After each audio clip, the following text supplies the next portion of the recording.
présente Hervé Auvigneur. Je représente l'association IRFO, l'Institut des rencontres de la forme, qui est basée dans le nord de la France, mais qui a une mission nationale. Voilà, donc l'objectif de l'association, c'est d'accompagner la population sur les chemins de la forme et du bien-être. Donc avec 3 thématiques principales, l'activité physique, l'alimentation et le bien-être. Donc être bien dans sa tête, bien dans son corps et avoir une vie équilibrée, un mode de vie équilibré. Voilà, et donc nous proposons principalement des outils et des programmes à destination soit des entreprises, soit des collectivités, des associations, etc. Dans le but de faire de la prévention, pousser les gens à être moins sédentaires, donc à bouger plus, à mieux s'alimenter.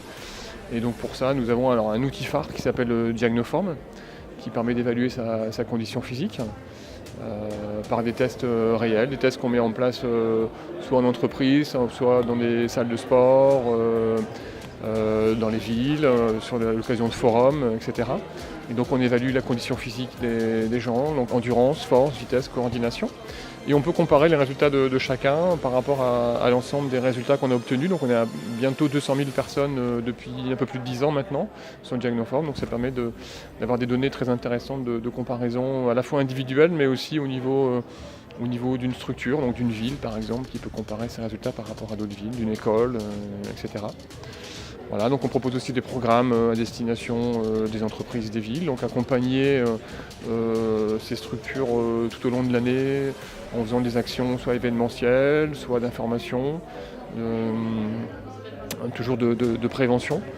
On organise des challenges podomètres par exemple, on incite les gens à prendre les escaliers plutôt que de prendre l'ascenseur pour bouger. Voilà, on fait des forums, beaucoup de forums aussi seniors. En ce moment actuellement avec la CARSAT dans le nord de la France. Voilà, on a des actions aussi auprès directement d'éducation nationale, puisqu'on forme aussi les animateurs des temps périscolaires sur des actions justement liées à l'activité physique, à l'alimentation, au bien-être dans les écoles. Voilà, et donc l'idée aujourd'hui c'était de présenter ces outils dans le but de pouvoir développer des solutions à la fois numériques mais aussi présentielles en se joignant à d'autres réseaux qui existent au niveau de la lutte contre le diabète ou autres, maladie cardiovasculaire, etc., toujours en prévention. Et donc de proposer ces outils et se rapprocher de structures qui seraient intéressées pour faire un travail en commun avec nous.